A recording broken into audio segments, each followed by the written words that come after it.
Hi, my name is Jen Rulon, and you may know me as Coach Jen. After knocking out 15 Ironman triathlons, I am an everyday, healthy human just like you. In this podcast, we will discuss how to metamorphosize into an everyday, healthy human through healthy physical habits and mindsets, as well as authentic living.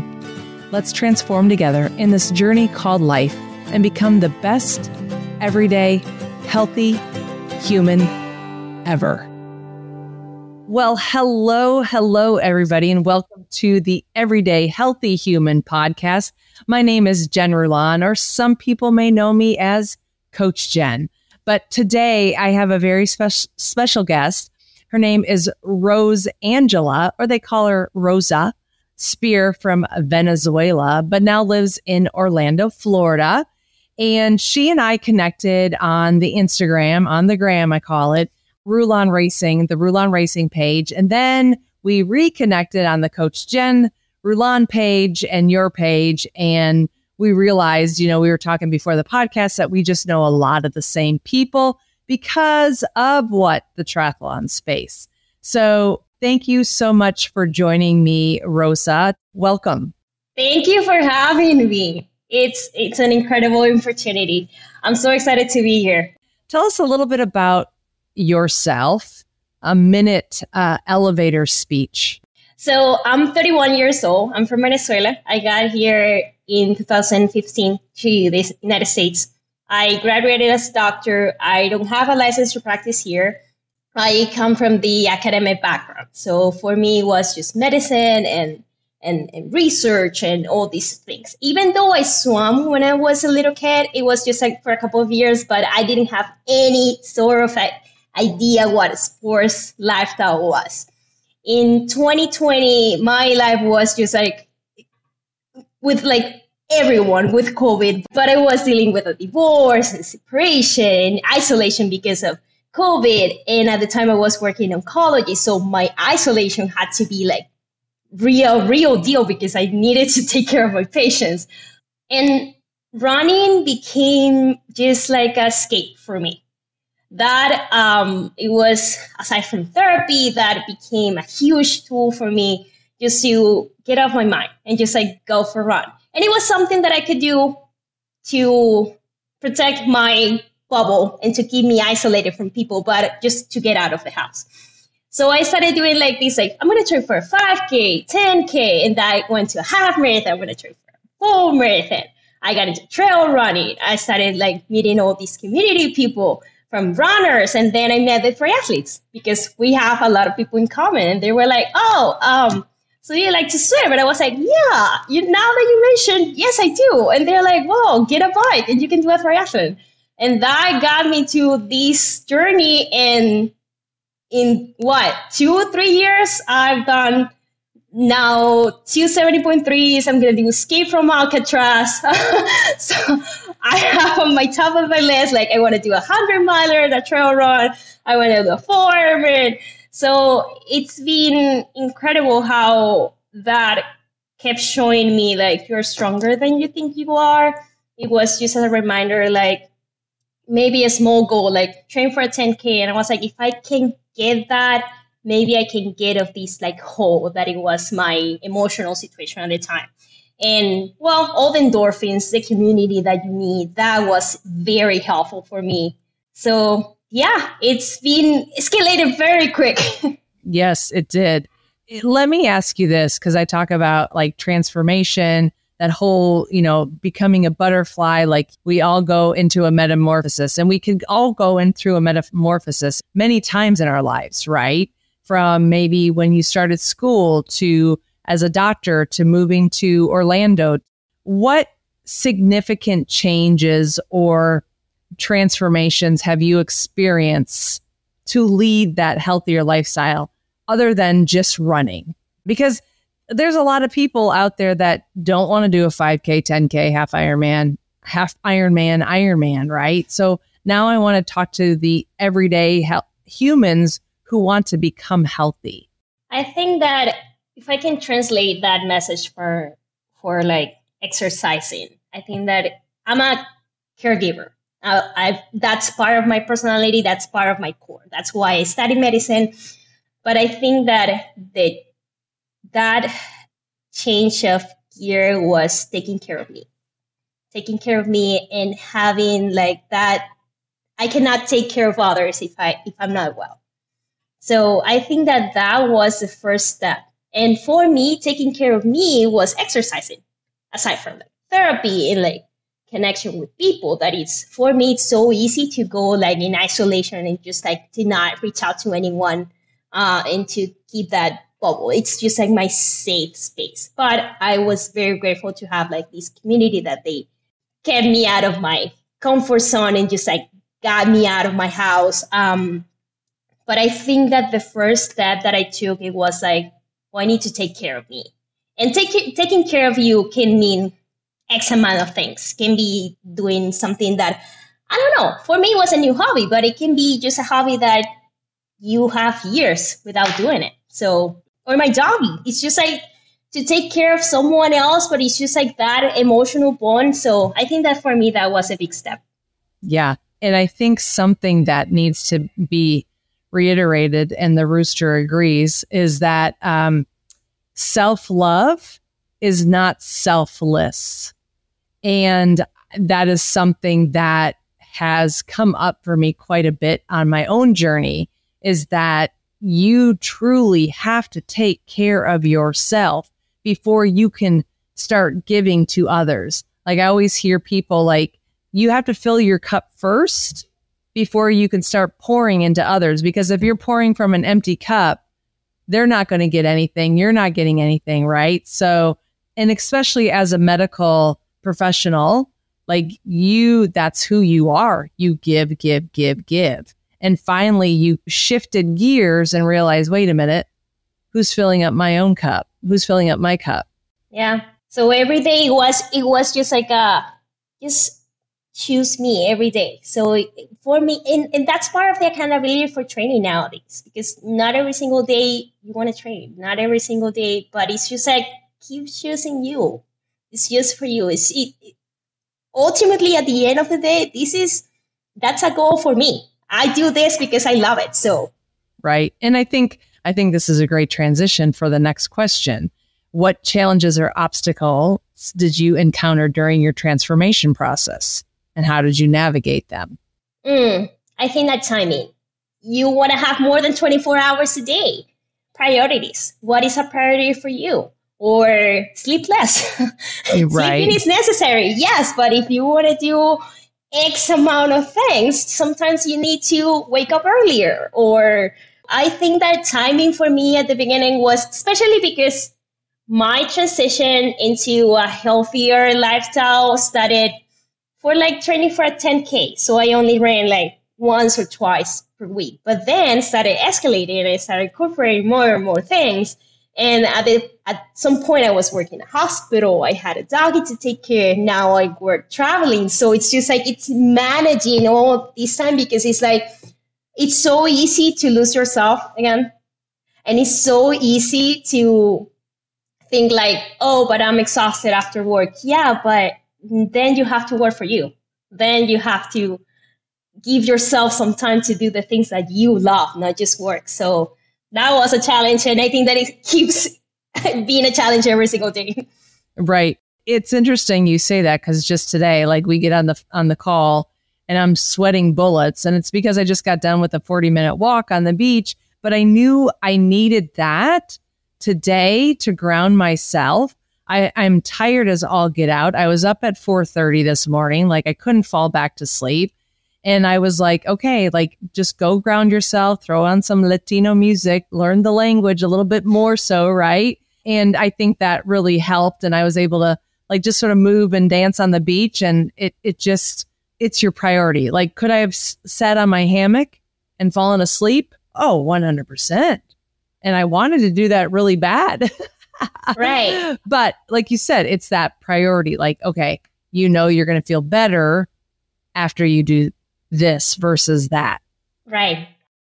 So you and I chatted a little bit too before, and you made a comment about not being an athlete. And I think a lot of people come in with that mindset. Like, and I felt the same way. I mean, I was a kid that hated running.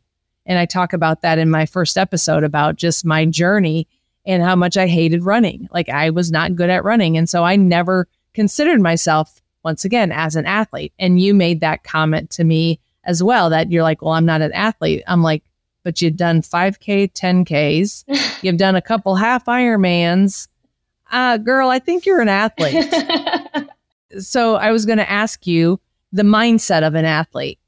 How can the mindset of an athlete, even though you don't say you're an athlete, but you're an athlete, how can that apply to your everyday life? And how can that help somebody that is just starting their own transformation? First of all, as I told you before, I think that imposter syndrome is a huge thing. And maybe it's not recognized as it should. But I think that for me, it was so hard to recognize, like, where do you put the line? Like, oh, I wasn't an athlete, but now I'm an athlete. Of course, I know that I'm an athlete today because I train every single day, because I'm a goal seeker person. I think that part of the things that I can grab from my athletic lifestyle, it comes with my personality too. So I'm a planner. So I'm going to sit down on Sundays and planify, like, hey, so this is my working schedule. This is my workout schedule that I have to do. If I have to miss a workout, which one is going to be? Which one is more important? So I'm a planner. So I'm going to have I have like my personal planner, I have my workout planner. So that's a thing. I think that holding me accountable, because I know that if I don't have a plan, it's so easy for me to say, like, I want to take a nap. I'm not going to go, because I know where my weakness, or some days that I'm like extra exhausted, I'm going to reach out to a friend and say, like, hey, do you want to swim with me? Do you want to go for a run? Because I know that if it's just for me. So I think that part of the things that are benefits from the workout lifestyle, that it comes to my day to day, it comes with my personality too. It's just like, make yourself a goal. Make yourself maybe small goals to get to that big goal. Set yourself some boundaries or your daily priorities. Or if you need to change in the way, that's good. That's okay too. Life happens. Right. So I think that everything comes in play, but a big part of that, I think why it works for me, is because it's part of my personality too. Nowadays, as you said, it's just ingrained in my lifestyle. Like, I know that I'm going to work. It's not a job. It's that I get to do my workouts, even though some days sucks and some days you don't want to do it, but you still show up. You still show up. And what you're doing is you've developed habits, and habits are crucial. Whether you drink 132 ounce of these or 4 of them, like, eventually it's going to get easier and easier to take 132 ounce, whatever that might be. It's going to be easier to walk 5,000 steps. And then later on, it will be 6,000 steps. Like, my brother has, I don't know if he still has it, but it's the Fitbit, right? And so when he doesn't get his 10,000 steps in, he will walk around the kitchen, and it's like, oh, my brother doesn't have his steps in, like, and it's funny because last night I noticed my fitness ring on my iPhone. It didn't hit. I was like, wait a minute. So I'm going walking back and forth. I'm like, oh my God, I'm my brother right now, but it's just like, you start thinking about, how is that going to affect you? Like later, the next day. And I am a big advocate of, like, how can we be better for tomorrow? Like, how can we show up to be better tomorrow? So I love that. Right. I love the habits. I love the goals. The one thing I heard years ago, they called it brain dump. So you like dump your whole noggin on those papers. And that's what you do every Sunday. You do a brain dump. And that's such a great tool to use, like, okay, what do I need to do today? It's like, I have this, this, and this. Even me, I still, to this day, it says walk in my calendar. I love that. Yeah. Simple reminder, but yes. And it's just like, it's so part now of my routine, as you said, that whenever it's like, oh, post race, and you know that you have to rest. You know that you have to give your body resting days, because I know that it's important. But it's just like off my routine that I need to find something else to do, because it gets like in my mind, and it's like I'm going insane. I need to just go for a walk, do some yoga, do something. Right. Yoga. Yeah, exactly. Do something. Strength train. Don't forget that. Mm-hmm. Speaking of triathlon, we know community is crucial for humans. 2020 taught us that. 2020 taught us that we truly needed human beings to be around. And, when we were isolated, it was tough for a lot of us, a lot of people. But tell me about the community that you found in the triathlon space and how that they have helped you. I think that not just the triathlon, but the running community in the beginning, they were so welcoming. Yeah. I was just so new and didn't have any knowledge at all. And I was eager to learn, but I'm so grateful that every single person that I have encountered so far in these last 3 years, they have been so welcoming. And so like, let's introduce you to this new person, or let's connect with this new person. And so I found, because of the running community, I found the trail running community. And because of them, I found the triathlon community. And since day one, they were like, what questions do you have? Oh, so you cannot afford a new bike? Let's get you a new bike. So I remember that my cyclist friend, they were just like looking around for the best price of it, because I didn't know anything. I was like, how can I pick a bike? I don't know anything. So I remember that my baby, that's right there.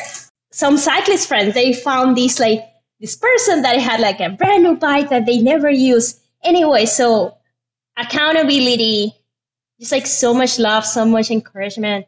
I think that people that suffer because we're training and we're suffering in training, we form a strong bonds. I think that our like long breaks over the weekends with the same person over and over again, those are almost therapy sessions, and you get to know these people and you get to be part of their journey too. So it's like, it's so nice not just to see you get better into sport, but to see your community getting better.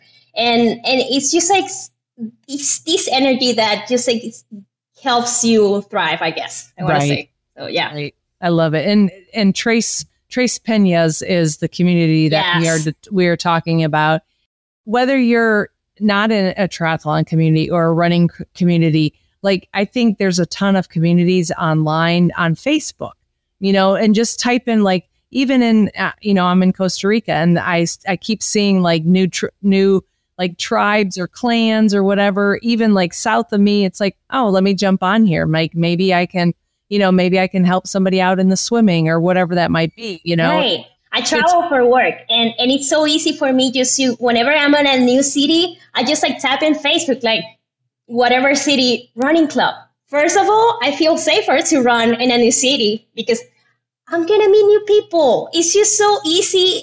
Usually athletes, we are very welcoming with new people around. So it's just like, it's so nice. Yeah. And even Strava.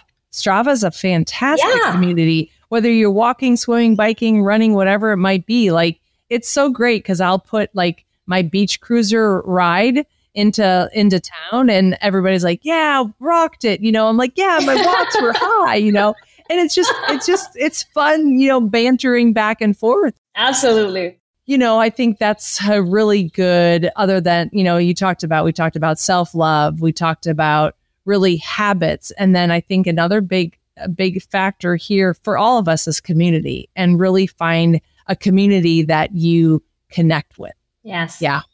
What is one final thought that you could give to the listeners about how to start their own transformation and become their own beautiful butterfly? You don't have to have an athletic background. You might not have the knowledge, the tools, the shoes, you name it. It might be scary to even start because you don't know anything, but getting out of your comfort zone and showing you that you are stronger, more capable than you think you are, it's cool. It's like showing yourself wrong, proving yourself wrong. I would never imagine me in all these races that I'm doing, in all this training that I'm doing. If you ask my friends that have been like lifelong friends, they cannot believe what I'm doing right now because I never was this person. So just prove yourself wrong. Prove yourself wrong. It's so nice whenever I get to see even a workout that I think like, geez, I don't think that I can tackle this. And then I finish it and it's just like a quick reminder, like, you are stronger than you think you are. Be kind to yourself and just like, again, sometimes you need to show up and you will surprise yourself. So I think that working for yourself, it's so important. And again, as I mentioned before, it's so easy to lose yourself. So I think that it's just a constant reminder for me. Just I put it on my planner, like, hey, you are doing this, you get to do this, like tiny sticky notes all over the place, like choose yourself. I love it. And I think, Rosa, you are a beautiful example. You were an athlete and you pushed yourself to become a better, everyday, healthy human through fitness. And I'm telling everybody, like, that is where it starts. And if you could take care of that body first, then that's going to help the mind. It's going to help the emotional. It's going to help the spiritual. It's just the whole package or the whole trinity, whatever you wanted, the mind, body, and the soul for sure. So let me ask you, what races do you have coming up so we can go on Ironman app and cheer you on? So I have Skate from Alcatraz in 2 weeks. Is it really? In June? They moved it. June 11th. Yes, it's the second week of June. 2 weeks and I'm in San Francisco. You can track me there. They have a tracking app too. I have a top list of races that I want to do. I really, really want to train for a full Ironman. I don't know if it's going to be this year or not. And I think I'm going to register for August 70.3. I know that I want to do another 70.3 this year. I did Wilmington last year and I loved it. But I don't know if this is going to be my year for the fall that I'm thinking about is Ironman Florida. That is in November. So it would be like, I have like my calendar just blocked just in case if I decided to register for that one, but we'll see. And Augusta is September? Yes. Yeah, I always suggest to athletes 2 half Ironmans before you do a full. Right. So I did Clash Miami, I did Wilmington, and I want to sign up at some point for 100-miler on trails. So yes. Like I think y'all are crazy. Like everybody's like, I talked to Jonathan. He's like, "Oh, I'm doing the Ultraman." I'm like, "Y'all are nuts." Like, I'm good with my 15 Ironmans. Like, that's nuts. Yeah, to do the 100. I mean, I might do it at some point, but that's nuts. Yes, it is. Yeah, it is. But you have those BHAG goals, and that's good. The big, hairy, audacious goals, and that's beautiful. So, thank you so much for joining. And where can people follow you? My Instagram handle is Rosangela M. Romero. That is my maiden name. I'm always there. I love to just like keep track of all my trainings, and it's just fun for me to watch like the process and rewind and see like, wow, a year back I was training for this. So it's just fun, a fun process. Great. So yes, we will put that in the show notes about how to find her on Instagram. By the time this launches, you've already accomplished Escape to Alcatraz, and you're gonna crush it. You're gonna nail it. We're gonna manifest it. Right. We're gonna talk about it. So, amen. So, folks, if you are loving the Everyday Healthy Human podcast, I would be honored, and I would love for you to rate this podcast, subscribe, share the episodes with your friends, leave a comment, doing all that fun stuff. Because down in Costa Rica, what do we say? Pura vida. Ciao.